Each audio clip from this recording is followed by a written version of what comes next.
22 जुलाई 1947 भारत की संविधान सभा यानी कि कॉन्स्टिट्यूएंट असेंबली में पंडित जवाहरलाल नेहरू ने एक रेजोल्यूशन रखा जिसमें भारत के राष्ट्रीय ध्वज यानी कि नेशनल फ्लैग को रखा गया। इसमें बताया गया कि 2:3 के प्रोपोर्शन में एक ध्वज बनाया गया है जिसमें केसरी रंग, सफ़ेद रंग, हरा रंग और उस सफ़ेद रंग की जो बीच की पट्टी है उसमें एक चक्र होगा यानी कि एक स्पोक्स वाला व्हील होगा यानी कि पहिया। जब इसकी बात आई तो ये बात आम तौर पर लोगों के बीच कही जाती थी क्योंकि ये झंडा पहले से कांग्रेस यूज़ करती थी, कांग्रेस भी यूज़ करती थी। अगर आप देखें तो ये हिंदुस्तान की अलग अलग जो ऑर्गेनाइजेशंस थी जैसे इंडियन नेशनल आर्मी, सभी तिरंगे झंडे का इस्तेमाल अलग अलग तरीके से कर रहे थे। तो आम तौर पर ये बात कही जाती थी कि हरा रंग मुस्लिम्स को रिप्रेजेंट करता है, केसरी रंग हिंदूज को रिप्रेजेंट करता है, सफ़ेद रंग बाकी सबको रिप्रेजेंट करता है। तो यहाँ पर नेहरू जी ने ये बात बहुत क्लियर कही कि जब ये झंडा अडॉप्ट किया गया था तो कभी भी ये चीज़ दिमाग में किसी भी भारतीय नेता के नहीं थी कि ये रंग अलग अलग कम्युनिटीज़ को रिप्रेजेंट करते हैं या अलग अलग धर्म की बात करते हैं।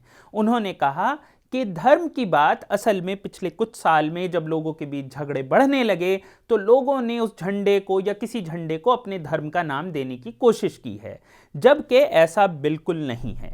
उन्होंने कहा कि बेसिकली किसी भी झंडे का ये ज़रूरी है कि उसे देखकर आपको अच्छा लगे, आंखों को अच्छा लगे। और उन्होंने कहा हो सकता है कि क्योंकि मैं एक हिंदुस्तानी हूँ तो मुझे ये अपनी तरफ मेरा झुकाव है, लेकिन मेरी नज़र में ये जो तिरंगा है ये दुनिया का सबसे खूबसूरत झंडा है और ये खूबसूरती है जिसकी वजह से हमने इसे अडॉप्ट किया है। ऐसा बिल्कुल नहीं है कि इसमें केसरी रंग किसी एक धर्म के लिए है और हरा एक धर्म के लिए है या फिर सफ़ेद एक धर्म के लिए है। ये बात उन्होंने बहुत साफ की। ये मज़ेदार बात है कि आज तक लोग इस बात को कहते हैं जिसे कि रेजोल्यूशन में सबसे पहले क्लैरिफाई किया गया था कि झंडे में कोई भी रंग किसी भी धर्म को, किसी भी रीजन को रिप्रेजेंट नहीं कर रहा है।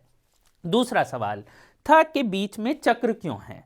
चक्र क्यों है ये एक बहुत बड़ा सवाल था क्योंकि उससे पहले लगभग 20 साल से कांग्रेस जो झंडा फहराया करती थी या फिर जो झंडा आज़ाद हिंद फौज ने भी फहराया है उसमें बीच में चक्र के बजाय चरखा होता था। चरखा गांधी जी की राजनीति से प्रेरित था, अहिंसा का सूचक था, साथ में स्वदेशी आंदोलन का सूचक था। यानी कि भारत अपने आप में इंडिपेंडेंट है, कुछ भी बना सकता है, अपना कपड़ा खुद बनाएगा, यानी कि एक तरीके से सेल्फ इंडस्ट्रियलाइजेशन की पहचान था। चरखा हटाना एक बहुत बड़ा सवाल था और इस पर बहुत लोगों ने सवाल भी उठाया कि आप चरखा क्यों हटा रहे हैं, आप गांधी जी का प्रतीक, उनका सिंबल क्यों हटा रहे हैं।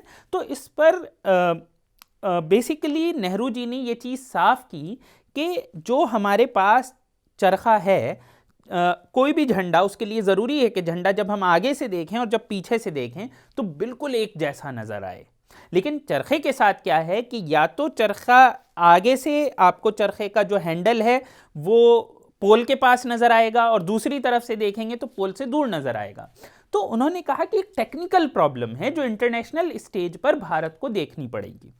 दूसरी तरफ उन्होंने कहा कि चक्र हमने कहाँ से लिया है। चक्र हमने वो लिया है जो अशोक स्तंभ में मौजूद हैं, जो अशोक ने जगह जगह, सम्राट अशोक ने, जो भारत के एंशिएंट एक राजा थे, उन्होंने जगह जगह इस्तेमाल किया है। ये बुद्धिस्ट कल्चर को भी दर्शाता है, ये अहिंसा के प्रिंसिपल को भी दर्शाता है और ये जीवन चक्र को भी दर्शाता है। और साथ में ये हमें ये भी याद दिलाता है कि हिंदुस्तान एक इतिहास में पूरी दुनिया का एक लीडर था। वो सिर्फ देश के लिए बात नहीं करते थे कि इंटरनेशनल राजा थे अशोक ने जगह जगह अपने एम्बेसडर भेजे थे, जगह जगह उन्होंने लोगों से कॉन्टैक्ट्स बनाए थे और पूरी दुनिया का नेतृत्व, लीडरशिप उनके हाथ में आई थी। तो भारत भी कहीं ना कहीं वही चाहता है आज।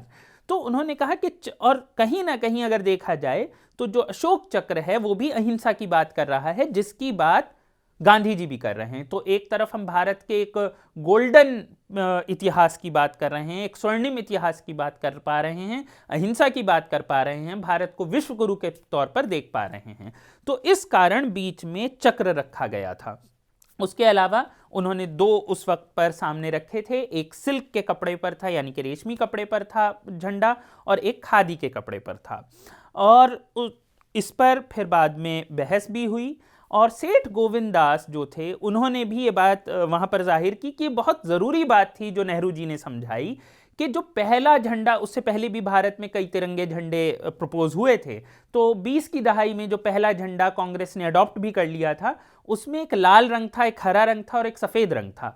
तो उन्होंने कहा कि वो ज़रूर ये था कि तब ये सोचा गया था कि हर धर्म को कलर से रिप्रेजेंट करेंगे, लेकिन जब केसरी, सफ़ेद और हरा लिया गया था तब ये चीज़ कभी भी इस बात पर बहस नहीं आई है कांग्रेस के अंदर या भारतीय नेताओं के अंदर। ये चीज़ उन्होंने भी मतलब इस बात पर बहुत अच्छे से क्लैरिफाई किया था। उसके अलावा बहुत से लोगों ने इस बारे में बात की, जैसे सैयद सादुल्ला जो कि असम के थे, उन्होंने वहाँ पर कहा कि अगर हम केसरी रंग की बात करें तो ये किसी धर्म का तो सूचक नहीं है। उन्होंने कहा कि केसरी रंग वो होता है जो कि भारत की मिट्टी जब तप जाती है और उस पर बूंदें पड़ती हैं तो ये उसका रंग है, और ये सूफियों का रंग भी है, ये साधुओं का रंग भी है, और यही हरे के साथ है। उन्होंने कहा कि हरा रंग जो है वो ठीक है, वो मुसलमान उसे कुछ मानते हैं, लेकिन 1857 की जो आज़ादी की जंग है उसमें वो भारतीयों का झंडा है।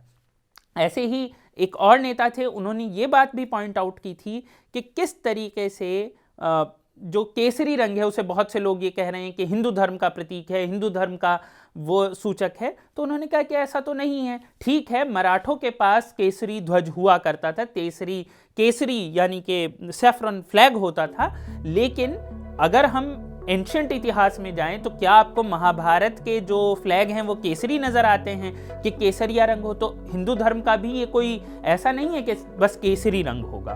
तो उन्होंने कहा कि देखिए ऐसा कुछ नहीं है, रंगों से ना तो धर्मों की पहचान है और ना ही हमारे राष्ट्रीय ध्वज में रंगों की पहचान है। तो ये सब बताना क्यों ज़रूरी था? ये सब बताना इसलिए ज़रूरी था कि आज भी जब भी बात होती है तो आमतौर पर सोशल मीडिया में या आम जो ज़बान है उसमें लोग ये कह देते हैं कि भारत के झंडे में ये रंग इस धर्म का प्रतीक है, ये रंग इस धर्म का प्रतीक है। तो ऐसा बिल्कुल नहीं है। जब हमने ये झंडा अपनाया हिंदुस्तान ने 22 जुलाई 1947 को, आज़ादी से ठीक पहले, तब ये बात बिल्कुल साफ कर दी गई थी कि कोई रंग किसी धर्म का प्रतीक नहीं है। पूरा झंडा एक हिंदुस्तान, एक भारत, एक इंडिया का प्रतीक है, उसको रिप्रेजेंट करता है। बीच में जो अशोक चक्र है वो भारत के जो वैल्यूज़ हैं, जो कि नॉन वायलेंस कहला सकती है, टॉलरेशन कहला सकती है, इंटरनेशनलिज्म कहला सकती है, उस सब का प्रतीक, उस सब का रिप्रेजेंटेटिव है। तो ये चीज़ें बतानी ज़रूरी थी। बहुत लोगों को इस पर कन्फ्यूजन होता है, शायद आइंदा नहीं रहेगा।